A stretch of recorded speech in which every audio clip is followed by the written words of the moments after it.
මුලසන සිටින මන්ත්‍රීතුමනි අද මම මේ විෂයට එන්නේ ඉස්සෙල්ලා පොඩ්ඩක් මතක් කරන්න ඕනේ අසීමිත බලයක් තියෙන ආණ්ඩුවක් තියාගෙන අයියලා මල්ලිලා බාප්පලා පුතාලා ඉහළ තනතුරු වලට දාලා කිසිම ආර්ථික දැක්මක් නැතුව රට බංකොලොත් කරලා මේක ඊයේ මේ අවුරුද්ද සමරන අවස්ථාවක් වුණා. ඉරාන් දුවපු එකත් මතක ඇති ගෝල් ෆේස් එකේ. දරුවට කිරිපිටි ටික නැති කළා. ගොවියට පොහොර ටික නැති කළා. කම්කරුවට කබලෙන් ලිපට ඇදලා දැම්මා. තෙල් ටික ගන්න සැතපුම් ගණන් පෝලිම් වල හිටියා, රෝහල් වල බෙහෙත් ටික ගන්නත් හිටියා. ඒවා මතක නැද්ද කියලා වසරකට පස්සේ. එහෙනම් බංකොලොත් කළේ කවුද?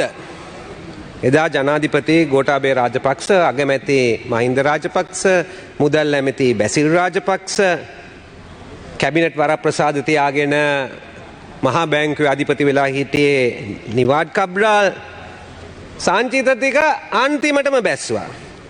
උද්දමනය ආස උසටම නැග්ගුවා. මිනිස්සු පාරට ආවේ ඒකයි. එදා පාරට බහින්න බැරුව හිටපු අය අද මේ මිනිස්සුන්ට ඒ විඳ දුක වෙන අර්ථකථනයකින් පෙන්වා දෙන්න ලොකු වෑයමක් ගෙනියනවා මෙතන පාර්ලිමේන්තුවෙත්. තවත් ඒ ආණ්ඩුව ඒ ප්‍රශ්නවලට පිළිතුරු දීලා නැහැ. අපි විපක්ෂයක් හැටියට කියන්න ඕනේ සමගි ජන බලවේගය අපිට තියෙනවා ස්ථීරස්ථාර වැඩපිළිවෙලක් මේක ගැන. ඊට පස්සේ එදා කැලණිගඟේ නයි ඇරලා බොරු පිඹලා බලය ගත්තා. මුළු මුහුදම එදා කම්පා වුණා. නමුත් කොහෙවත් තිබුණේ නැහැ නවක් අපේ රටට ගේන්න ගිය අපේ සමෘද්ධිය පරිසර පද්ධතියම විනාශ වුණා. දූෂණය, වංචාව මේ නිලධාරීන් එක්ක සෙල්ලම් කරලා නඩු දාන්න අන්තිම මොහොතේ වෙනස්කමුත් ඇති කළා. අද කියනවා වැඩිය කතා කරන්න එපාලු සිංගප්පූරුවට ඇහේ කියලා කියනවලු. මොන විහිළුද මේ? රටේ නීතිය අනුව නඩුව අපේ රටේ දාගන්න බැරි ආණ්ඩුව රටේ විද්වතුන්ගේ සහාය ගැනීමන්නේ ආණ්ඩුවක් තවමත් ජනතාව අන්දන එකයි කරන්නේ. දැන් අද විදේශ ඇමතිතුමා මෙතනට ඇවිල්ලා කරුණු කීපයක් කිව්වා. ඒක හොඳ එකක් කිව්වා. හොඳ කරුණුත් කිව්වා. අපිට පැහැදීමක් ඇති වුණා. කිව්වා සැප්තැම්බර් මාසයේ 21 20 දී එතුමා කැබිනට් මණ්ඩලයට දැම්මලු ක්‍රමවේදයක් දැම්මලු කොහොමද මේ නීතිවරු තෝරා ගන්නේ කියන එක. ඒක හොඳයි. ඒක කිසිම ප්‍රශ්නයක් නැහැ. නමුත් ඊට පස්සේ මාස 18ක් ගියා නඩුව දාන්න. ඇයි ක්ලේම් එක ඊට ඉස්සෙල්ලා දැම්මේ නැත්තේ කියන ප්‍රශ්නේ තමයි අපි අහන්නේ. ඔහු කිව්වා විශේෂඥ කොමිටු 5ක් පත් කළා කියලා.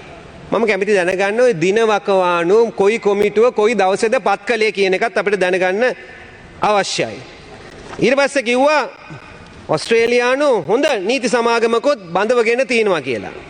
ඒකත් හොඳයි. ඉතින් හොඳ සමාගම් බඳවාගෙන එක. නමුත් අර මූලික ප්‍රශ්නෙට පිළිතුරක් ලැබුණ නැහැ.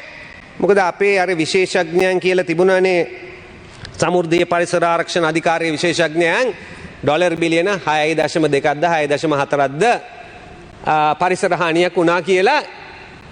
ඒකට මේක සිංගප්පූරුවට අරන් යනවා. සිංගප්පූරුව ගිවිසුම් ගහලා තියෙනවා සීමාවක්, ලිමිටේෂන් එකක් තියෙනවා. ඒක SDR මිලියන 19.6ක් ඩොලර් වලින් මිලියන 27ක් විතර වෙනවා. ඒකට සීමා කරලා තියෙනවා. ඉතින් මේ ලොකු ප්‍රශ්නේ මේ වගේ සීමාවක් තියෙන තැනකට ඇයි අපි ඇත්තටම මේක අරගෙන ගිහිල්ලා තියෙන්නේ?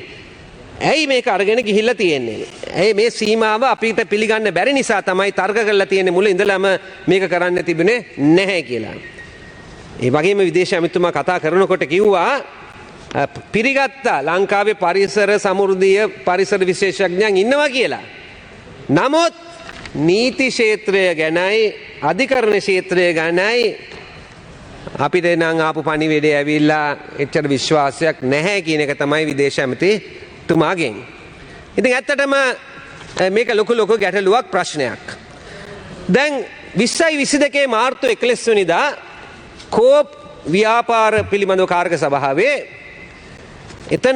එතන දුන්නා යම්කිසි නියෝග ඒ නියෝග දුන්නේ සමෘද්ධිය පරිසර ආරක්ෂණ අධිකාරියට.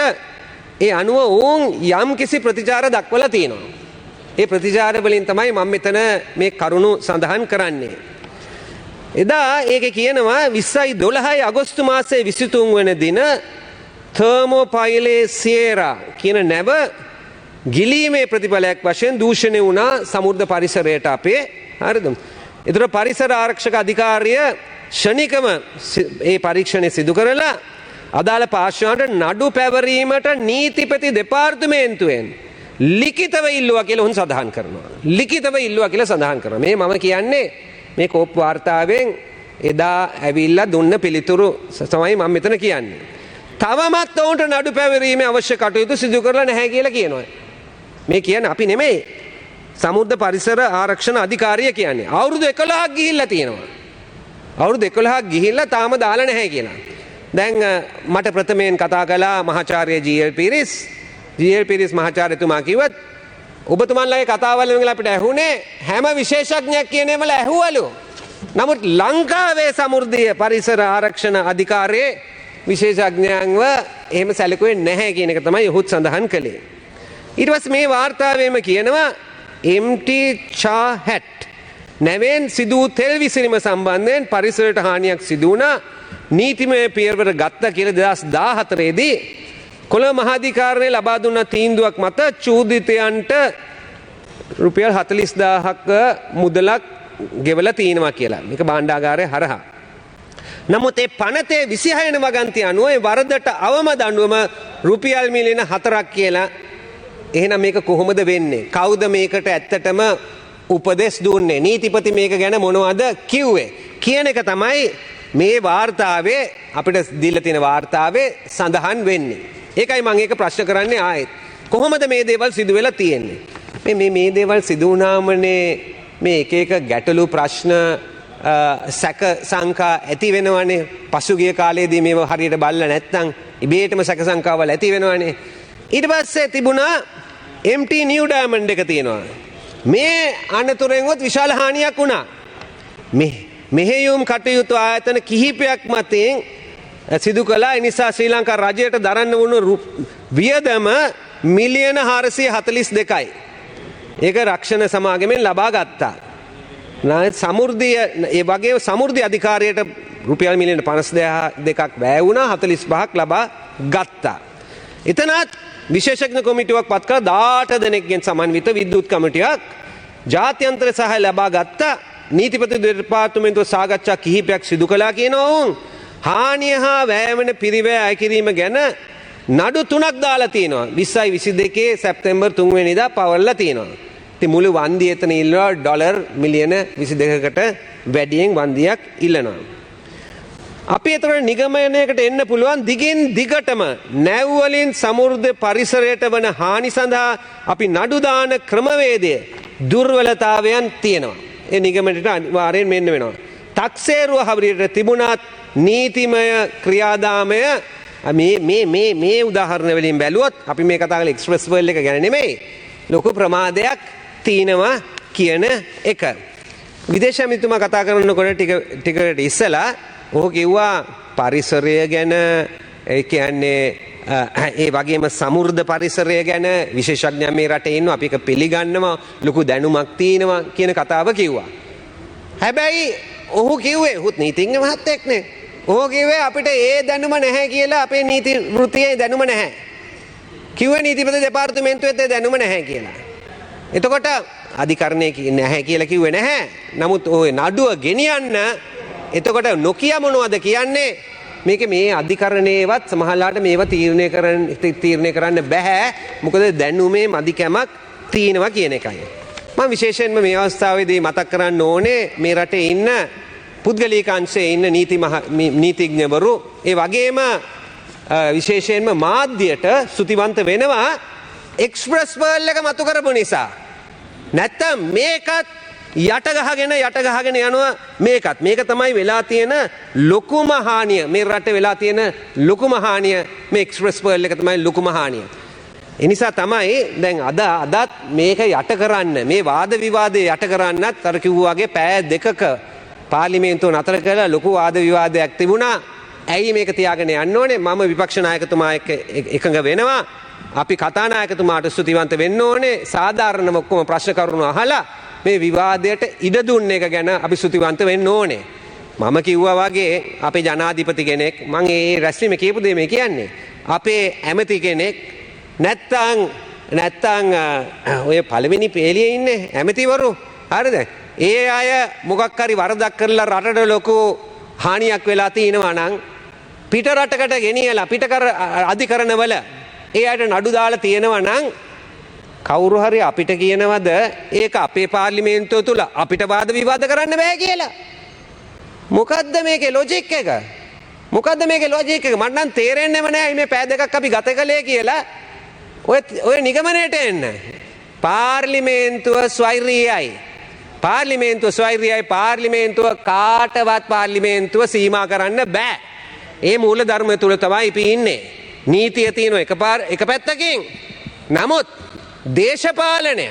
දේශපාලනය පොලිටිකල් ෆිලොසොෆි එක අනිත් පැත්තෙන් තියෙනවා. පාර්ලිමේන්තුව ස්වෛරීයයි. ඒ නිසා අපිට මේක අහන්න පුළුවන්. And particularly I would like to say, right, we are talking about a global climate justice issue. And based on the principle of equity, that everybody is equal, right? The global West emissions per capita on average, it's much higher than the global South. Everybody knows that. Everybody accepts that. It's much, much higher. These emissions are going to come and create massive damage to the global South, even though our contribution to the emissions are actually limited. Professor Mohan Munasinghe, the Sri Lankan Nobel laureate, with the committee he worked on, I saw him on CNN just a few weeks ago. And on CNN he said that these excess emissions are 900 billion tons. And he said that when you compute it in dollars, it's US dollars 40 to 45 trillion US dollars. This is the damage that the global North has done.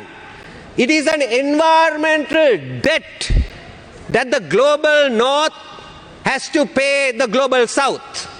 And I think the global South, we must make our case very clear. That's a debt that they owe. They are always talking about the financial debt that the global South has, which is about 10 or 11 trillion dollars.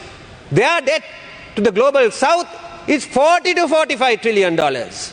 This is the question of equity. So, while there is no legal basis on us actually claiming it, there is an ethical responsibility on the global North. Ethical responsibility that basically damaging our environment, the South's environment. The president went to COP27. He took his team and went. I went to COP27 myself with MP Harshana Rajakaruna. It was in Egypt. What was the message in COP27? The message in COP27 is the global North has a responsibility to the global South. It has a responsibility. It at least needs to create a fund. Why are we pursuing Express Pearl? We want to definitely clear the damage and minimize it. We want to create our own fund because we are exposed, very badly exposed. Sri Lanka, we are an island, right? And our sea territory is 8 times bigger than our land territory.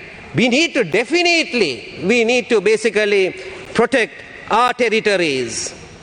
Yesterday I saw in the Daily Mirror, Johan Pereira, the journalist, had said, Sri Lanka's Department of Meteorology, the intertropical convergence and the increased temperature in the sea will give rise to current atmospheric disturbances and cyclonic storms in Sri Lanka. This was yesterday's paper, warning us that we are at risk.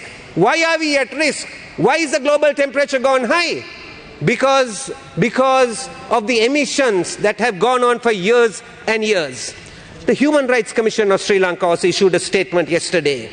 I'm going to just quote from that statement.